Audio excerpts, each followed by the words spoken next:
Mr. Chairman and members of the committee. I appreciate the opportunity to be here with you today. My name is Sandra Hochstetter Byrd, and I currently serve as the Vice President for the Arkansas Electric Cooperative. Prior to my current job, I served as Chairman, Commissioner, and Executive Director of the Arkansas Public Service Commission for approximately 8.5 years. Immediately preceding my term on the PSC, I served as inside Assistant General Counsel for CenterPoint Energy for 12 years and outside counsel for Energy for almost 2 years. All in all, I've practiced public utility regulatory law for approximately 30 years. Arkansas Electric Cooperative is proud to be the first Arkansas utility to invest in renewable generation. We own 3 run-of-the-river hydroelectric power plants on the Arkansas River, with the first one constructed back in the 1970s. We've also invested in wind, biomass, and solar facilities, with a total renewable percentage of our generation portfolio in about the range of 10%.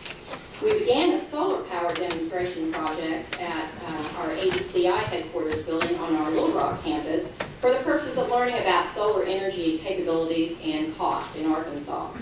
The cost data on this project to date puts solar power in the range of about 50 cents per kilowatt hour, whereas our embedded wholesale generation rate to our distribution members is 5 cents per kilowatt hour.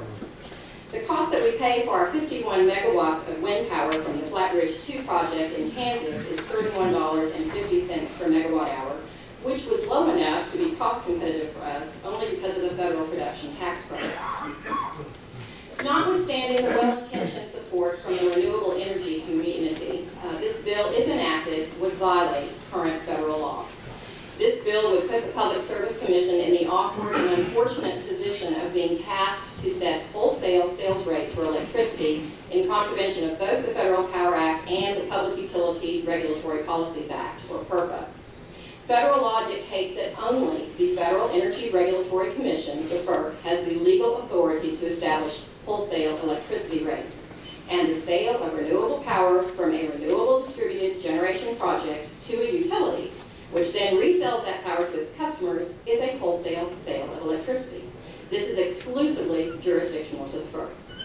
There are 2 key federal energy laws in this area. One of them is PURPA that I mentioned earlier, which was passed in 1978. Under that statute, the states are to determine a utility's avoided cost of capacity and energy, and that avoided cost is the maximum price that a utility is allowed to pay for either a small cogeneration plant output or the output of a distributed generation project. Under HB 1390, the legislature would be tasking the Public Service Commission with establishing its own determined price for that type of power without capping it at the utility's avoided cost. Under the Federal Power Act, a wholesale generator must go to the FERC and have its just and reasonable wholesale rate established by the FERC. There is no authority under current law for a state public service commission to be allowed to set the rate for a wholesale sale of power, which is what this bill is about. There are 2 very frequently cited authorities in this area of the law, 2 FERC cases. The first one is Connecticut Light and Power Company, which was decided in 1995. In that case, the FERC preempted a portion of the Connecticut statute that would have mandated the state's electric utilities to purchase renewable wholesale power at a rate that exceeded the utility's avoided cost. The FERC said, for public utilities, jurisdiction over rates for sales at wholesale in interstate commerce is vested exclusively in this commission. The second case is Midwest Power Systems, decided in 1997. In this case, the Iowa Utilities Board was compelling Midwest Power to enter into contracts with alternative facilities at a rate above Midwest's avoided cost. In its ruling, the FERC found that the orders of the Iowa Board are preempted to the extent that they require rates in excess of the purchasing utility's avoided cost. The FERC further found that it didn't matter what type of facility it was, whether the facility fell under PURPA or the Federal Power Act. The FERC said that the orders of the Iowa Board implementing the Iowa statute are preempted by federal law to the extent that they set rates for wholesale sales by public utilities of electric energy in interstate commerce. And legally speaking, if a transaction is a wholesale sale of electricity, by definition, it's a transaction in interstate commerce.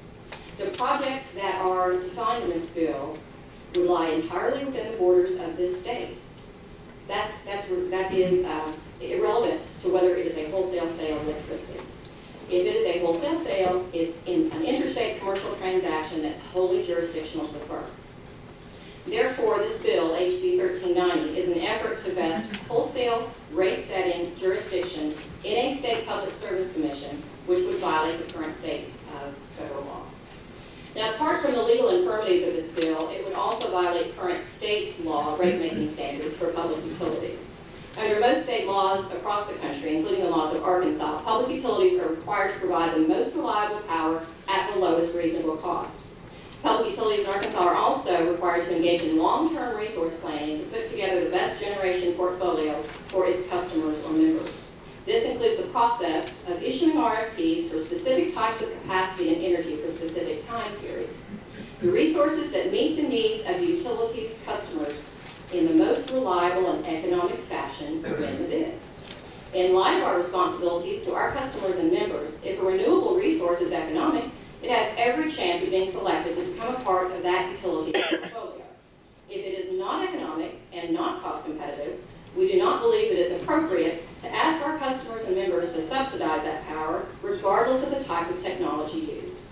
Particularly in a state like Arkansas, which consistently ranks 48th or 49th nationally per capita income, we do not believe it's appropriate to place new or alternative technology development costs on the backs of our ratepayers.